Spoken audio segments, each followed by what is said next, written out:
no feeling more intense than starting over.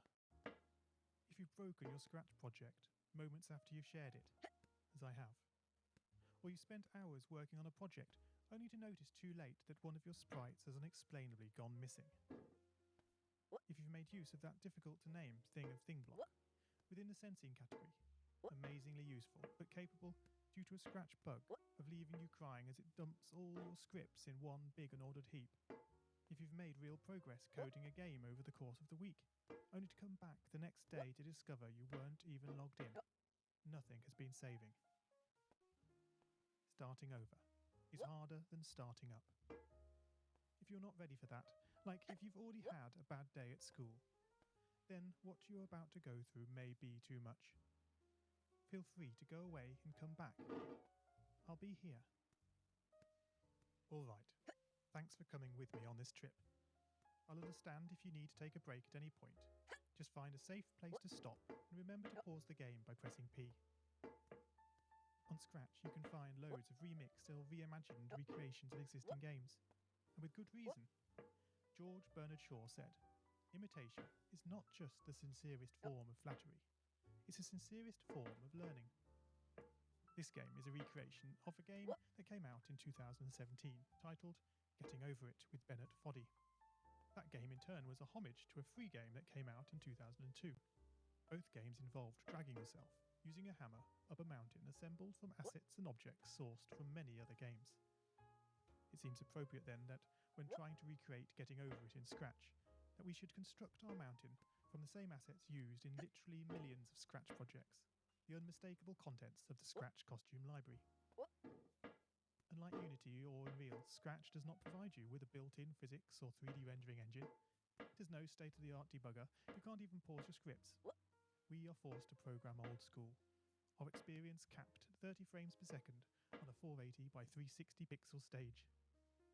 But these very restrictions force us to experiment, to think out of the box, to grow as developers as we become masters of all things Scratch.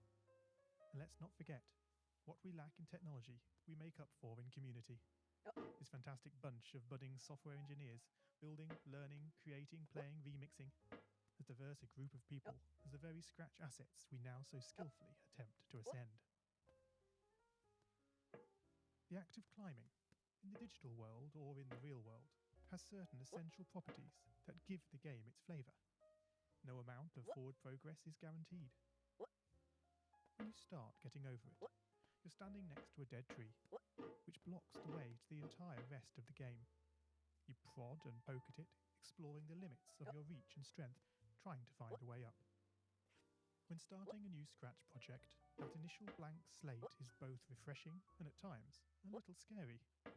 Wouldn't it be great if we could travel forward in time and review our finished projects to see how well they turned out? I certainly wish we could. The real draw of coding, what gives it that special zing, is the challenge of accomplishing something you've never done before. At this point, you don't want to fall into the trap of rushing into creating loads of content, designing all the levels, the player costumes, all the easier stuff that can be perfected later.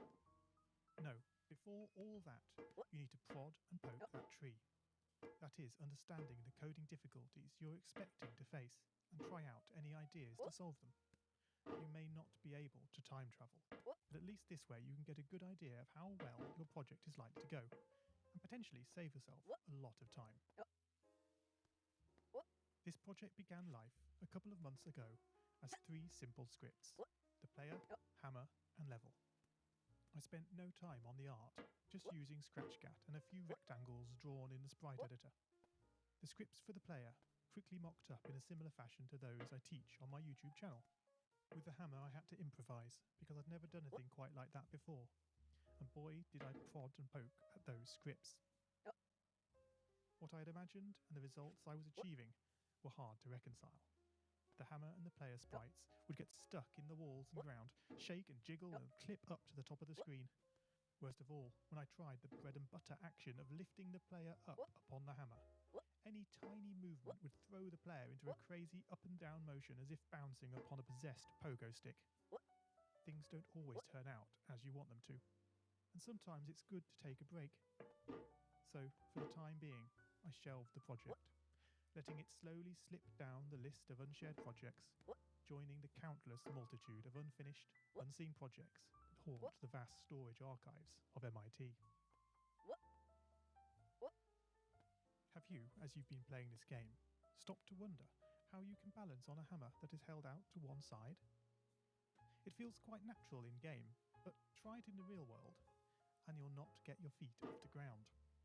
No, this game is bending the rules of physics.